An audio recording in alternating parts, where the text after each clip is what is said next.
Hello friends, welcome to my YouTube channel. आज हम दोस्तों आप लोगों के लिए लेकर आए हैं बीएससी एग्रीकल्चर फिफ्थ सेमेस्टर के एग्ज़ाम जो होने वाले हैं उनके लिए हम आप लोगों को थ्योरिकल टाइप जो एग्ज़ाम पेपर आता है उसको हम आप लोगों को दिखाने वाले हैं। और हम आप लोगों को आज दिखाने वाले हैं बीएससी एग्रीकल्चर फिफ्थ सेमेस्टर के जो पेपर होने वाला है उसका जो एग्ज़ाम पैटर्न होगा वो कैसा होगा, किस प्रकार के क्वेश्चंस आएंगे इसमें और कौन कौन से क्वेश्चंस पूछे जा सकते हैं और किन किन क्वेश्चंस के आने की संभावना होती है। ठीक है, इसमें कुछ इंपॉर्टेंट क्वेश्चन भी हैं, इसलिए आप लोगों को इस समक्ष ये पेपर हम लेकर आए हैं। ठीक है, तो चलिए आप लोग ये पेपर ज़रूर देखें और वीडियो आप लोगों को अच्छा लगे तो लाइक शेयर ज़रूर करते रहिए चैनल को और मेरे चैनल से लगातार जुड़े रहिए। हम आप लोगों को फर्स्ट सेमेस्टर, थर्ड सेमेस्टर और फिफ्थ सेमेस्टर के इसी प्रकार क्वेश्चन पेपर तथा उसके आंसर्स भी कुछ समय बाद लेकर आएंगे और आप लोगों को नोट्स भी प्रोवाइड्स कराएंगे। ठीक है, तो चलिए आप लोगों को दिखाते हैं कि क्वेश्चन पेपर आप लोगों का कैसा आता है। तो दोस्तों ये जो पेपर है आप लोगों का बीएससी एग्रीकल्चर फिफ्थ सेमेस्टर का पेपर है और ये 2021 का पेपर है। ठीक है, और ये पेपर फर्स्ट होता है आपका किस सब्जेक्ट का होता है, रेनफेड एंड ड्राईलैंड एग्रीकल्चर का जो पेपर होता है आपका वो फर्स्ट पेपर होता है। ठीक है, तो चलिए इसके पेपर के बारे में बातचीत करते हैं, इसमें किस प्रकार के क्वेश्चन आए थे और कौन कौन से क्वेश्चन पूछे गए थे 2021 के एग्जाम में। ठीक है, चलिए देखते हैं।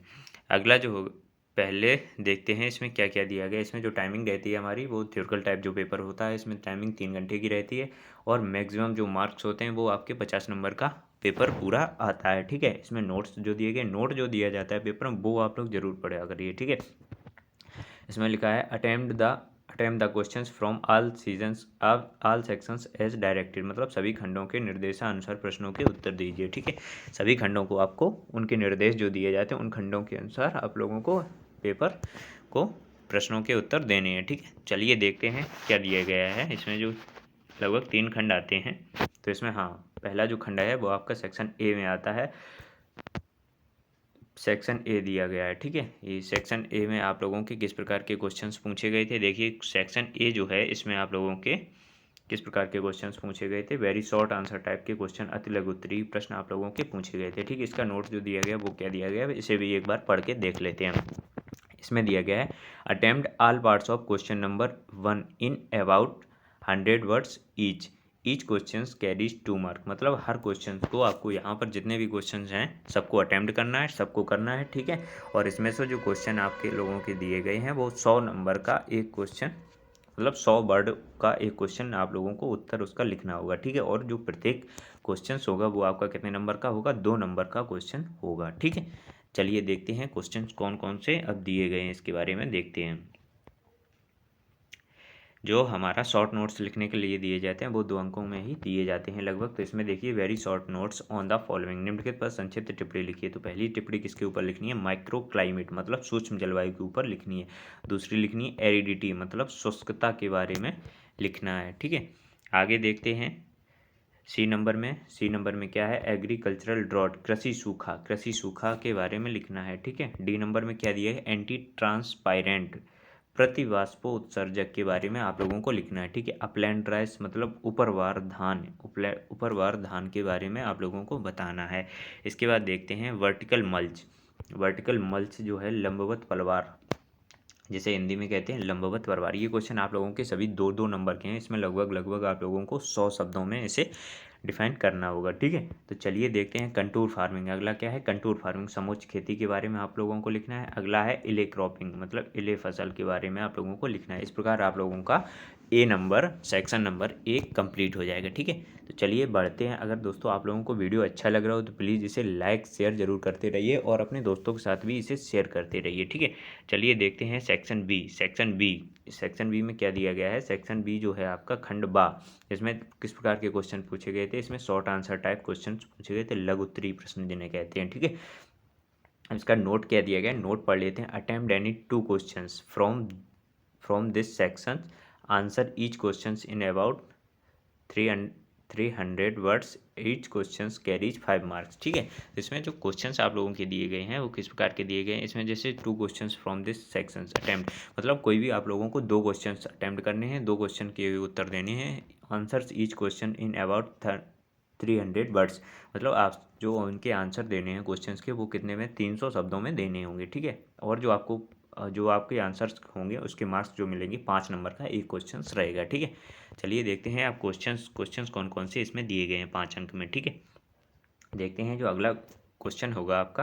क्वेश्चन क्या दिया गया है इसमें, मृदा से बाष्पीकरण द्वारा नमी ह्रास को कम करने की विधियाँ। मृदा से measure of reduce evaporation loss from soil profile. इससे मृदा के बाष्पीकरण द्वारा नमी ह्रास को कम करने की विधियों को आप लोगों को बताना है। ठीक है, अगला क्वेश्चन दिया गया, एक्सप्लेन इन डिटेल ड्रॉट, मतलब सूखे का विस्तार से वर्णन कीजिए। सूखे का विस्तार से वर्णन कीजिए, आप लोगों को ये 300 शब्दों में लिखना होता है लगभग। ठीक है, देखिए आप लोगों का पैटर्न चेंज हो सकता है, जैसे किसी यूनिवर्सिटी में अलग टाइप के क्वेश्चन दिए जाते हैं, मतलब क्वेश्चन सेम यही रहते हैं, मतलब क्वेश्चन तो आप लोगों के सिलेबस के अनुसार ही बनाए जाते हैं, बट आप लोगों को जो नंबर दिए जाते हैं या नंबर ऑफ क्वेश्चंस होते हैं वो अलग अलग कर दिए जाते हैं। ठीक है, तो सभी यूनिवर्सिटी के लिए ये इंपॉर्टेंट क्वेश्चंस हो सकते हैं। अगला दिया गया अल्टरनेट लैंड यूज सिस्टम्स क्या होता है। वैकल्पिक भूमि उपयोग की विधियाँ। वैकल्पिक भूमि उपयोग की विधियों के बारे में, पद्धतियों के बारे में आप लोगों को लिखना होगा। ठीक है, अगला क्वेश्चन क्या है, अगला क्वेश्चन है 5 नंबर में क्या दिया गया है, शुष्क कृषि की समस्याएं। शुष्क कृषि की समस्याएं कौन कौन सी होती हैं, इनके बारे में आप लोगों को दर्शाना है। ठीक है, तो क्वेश्चन नंबर 2, 3, 4 और 5 में से आप लोगों, मतलब 4 क्वेश्चन यहाँ पे दिए गए सेक्शन बी में, तो 5 क्वेश्चन में से आप लोगों को 2 क्वेश्चन अटैम्प्ट करने और एक क्वेश्चन आप लोगों का 5 नंबर का रहेगा, मतलब 2 क्वेश्चन अटैम्प्ट करने हैं तो 10 नंबर आप लोगों को यहाँ से मिलने वाले हैं। ठीक है, चलिए देखते हैं अगला सेक्शन। अगला सेक्शन क्या है, अगला सेक्शन आता है हमारा सी, सेक्शन सी आता है। सेक्शन सी में किस टाइप के क्वेश्चंस पूछे गए थे, इसमें लॉन्ग आंसर टाइप के क्वेश्चंस हमारे पूछे गए थे। ठीक है, और इसमें दीर्घ उत्तरीय प्रश्न पूछे गए थे। अगला इसका नोट क्या है, नोट पढ़ते हैं। Attempt any 2 questions from this section. Attempt any 2 questions from this sections, answer each questions in about 600 words, each questions carries 12 marks. ठीक है, इसमें भी आप लोगों को 2 क्वेश्चन, कोई भी 2 क्वेश्चन अटैम्प्ट करने हैं जो आप लोगों को सरल लिखने या जिनके बारे में आप लोगों को ज़्यादा जानकारी हो, आप लोग ऐसे क्वेश्चन अटैम्प्ट किया करें जिससे आप लोगों को सरलता रहेगी लिखने में। Each question in about 600 words, मतलब आप लोगों को 600 शब्दों में इन्हें डिफाइन करना पड़ेगा। और ईच क्वेश्चन कैरीज 12 मार्क्स, मतलब प्रत्येक क्वेश्चन आप लोगों का 12 नंबर का होगा। ठीक है, 12 नंबर का आप लोगों का एक क्वेश्चन होगा। ठीक है, देखते हैं इसमें क्वेश्चन कौन कौन से हमारे दिए जा रहे हैं। पहला क्वेश्चन यहाँ पर दिया गया है, पहला क्वेश्चन क्या दिया गया, जल संभरण की परिभाषा दीजिए। Define water set. जल संभरण क्या होता है, water set. Water set explain in its concept and principles, discuss different practices of water set management. ठीक है, आप लोगों को जो बड़े वाले क्वेश्चन दिए जाते हैं 6 नंबर, 12 नंबर या 8 नंबर में, मतलब किसी प्रकार के दिए जा सकते हैं क्वेश्चन, तो इसमें क्या होता है, इसमें ये क्वेश्चंस आप लोगों को कई खंडों में दिए जाते हैं। जिस प्रकार खंड में आप लोगों को अगर क्वेश्चन को हल करेंगे तो आप लोगों को आसानी रहेगी। जैसे कि इसमें कितने खंड दिए गए देखते हैं। जल संभरण की परिभाषा दीजिए, एक खंड आपका ये हो गया। जल संभरण की अवधारणा एवं सिद्धांतों का उल्लेख कीजिए, एक खंड आपका ये हो गया। फिर अगला खंड होगा जल संभरण की प्रबंधन की विधियां तथा पद्धतियों का वर्णन कीजिए, एक खंड आपका ये हो गया। तो 3 प्रकार के खंड दिए गए, इसमें तीनों प्रकार के खंडों में आप लोगों को अलग अलग उत्तर देने हैं। तो इसको आपको लिखना कैसे, सबसे पहले इस प्रकार लिखना है कि जल संभरण की परिभाषा दीजिए। तो जल संभरण क्या है, इसकी परिभाषा लिख दीजिए। अगर आप लोग इंग्लिश में लिखते हैं और एक परिभाषा हिंदी में लिखते हैं तो आप लोगों को ज़्यादा अच्छे नंबर मिलने की संभावना रहती है। ठीक है, तो जल संभरण की अवधारणा एवं सिद्धांतों का उल्लेख कीजिए।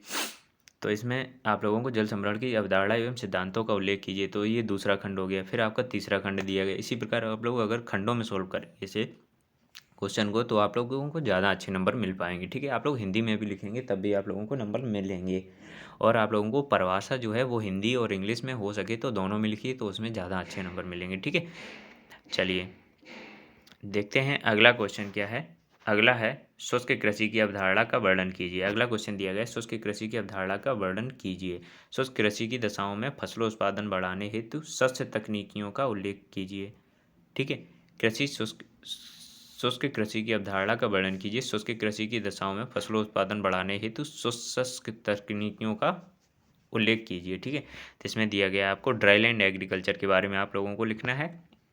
अवधारणा लिखिए, मतलब इसके क्या मतलब कॉन्सेप्ट होता है वो लिखना है आपको लोगों को, कॉन्सेप्ट। फिर इसमें दूसरा खंड दिया गया है शुष्क कृषि की फसलों उत्पादन की दशाओं हेतु बढ़ाने हेतु शुष्क तकनीकों का उल्लेख कीजिए। तो लगभग 2 कंडीशन आप लोगों को दी गई हैं, इसमें से आप लोग कोई भी कंडीशन यूज करके क्वेश्चन लिख सकते हैं। ठीक है, आगे देखते हैं discuss the precision agriculture and its basic concept. परिशुद्ध खेती के बारे में विस्तार से वर्णन कीजिए और इसके मूलभूत सिद्धांत बताइए। ठीक है, ये क्वेश्चन भी आप लोगों का अच्छा रहेगा। परिशुद्ध खेती मतलब प्रिसीशन एग्रीकल्चर के बारे में लिखना होगा। अगला दिया गया है जल संग्रहण की परिभाषा दीजिए। वर्षाधीन खेती में फसलों उत्पादन बढ़ाने हेतु विभिन्न नवीन संरक्षण तकनीकियों का वर्णन कीजिए। तो इसमें भी आप लोगों को कई सारे क्वेश्चंस अटेम्प्ट करने हैं और आप लोगों को कोई भी 2 क्वेश्चंस लिखने होंगे। 2 क्वेश्चंस में आप लोगों को इसमें 12 दूनी 24 मतलब 2 क्वेश्चन अटेम्प्ट करने। एक क्वेश्चन आप लोगों को 12 नंबर का होने वाला है, ठीक है। तो इसमें आप लोगों को 12 क्वेश्चन अटेम्प्ट करने होंगे। तो चलिए, आप लोगों को अगर वीडियो अच्छा लगा हो तो वीडियो को लाइक, शेयर और सब्सक्राइब जरूर करते रहिए। मिलते हैं आप लोगों को नेक्स्ट वीडियो में। नेक्स्ट पेपर आप लोगों को सॉल्व कराने वाले हैं, क्वेश्चन उसके समझाने वाले हैं। चलिए मिलते हैं नेक्स्ट वीडियो में, तब तक के लिए धन्यवाद।